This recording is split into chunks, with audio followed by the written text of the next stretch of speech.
Bom dia, pessoal, tudo bom? Vocês que me conhecem sabem que eu não sou muito de gravar vídeos, mas em virtude do que ocorreu domingo passado no jogo entre Flamengo e Atlético Mineiro, eu recebi muitos pedidos de amigos, de colegas de profissão, de pessoas que me seguem nas minhas redes sociais para que eu me pronunciasse a respeito do caso Pedro, que aconteceu entre o preparador físico e ele, enfim.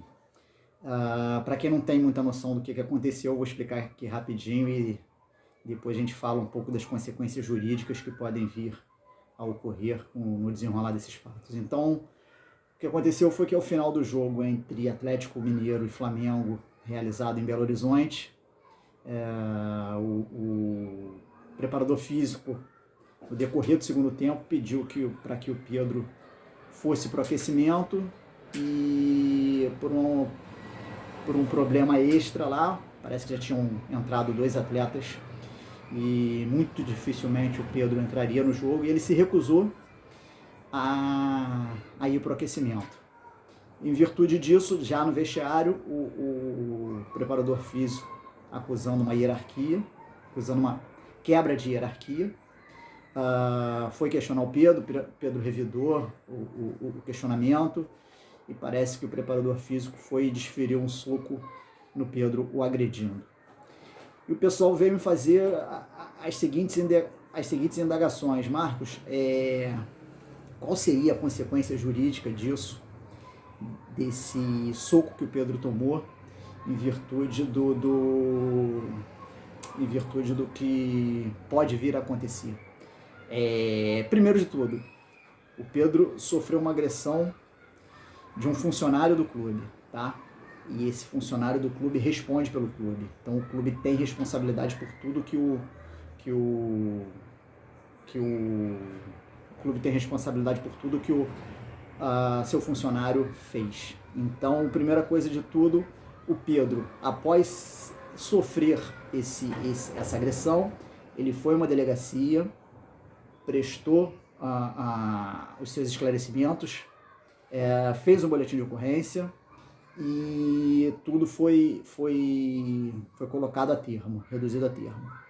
Por consequência, o Flamengo, na mesma hora, já encaminhou a demissão do preparador.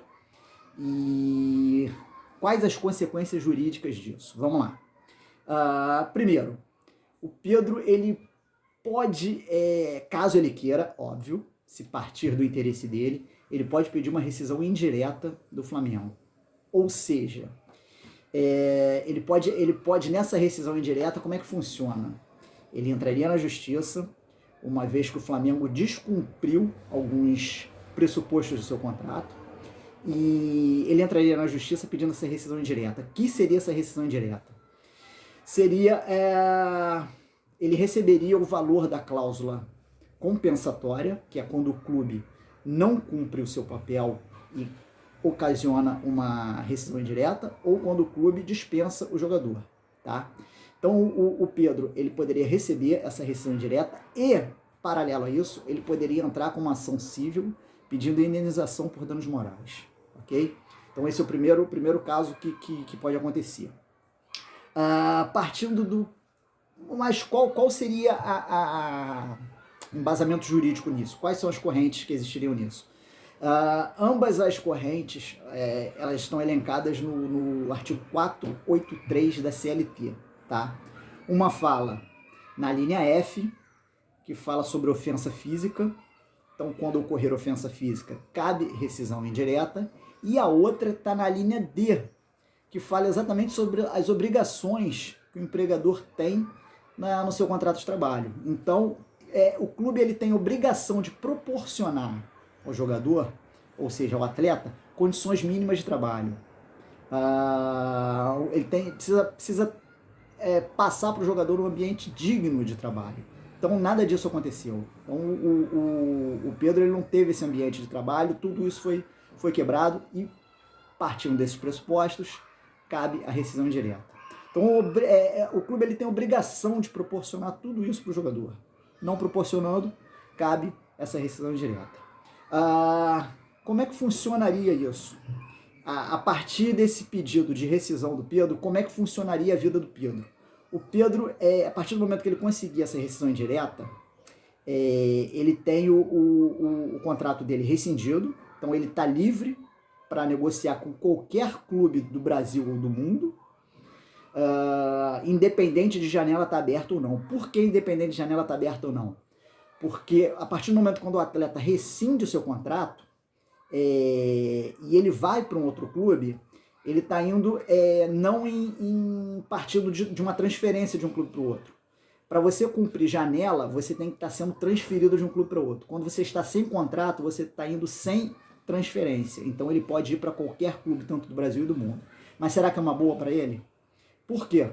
Porque o Pedro, ele já, salvo engano, ele já jogou, ele já cumpriu mais de 7 jogos aqui no Brasil pelo Campeonato Brasileiro. Então ele estaria impedido, pelo regulamento da competição, a jogar para um outro clube aqui no Brasil.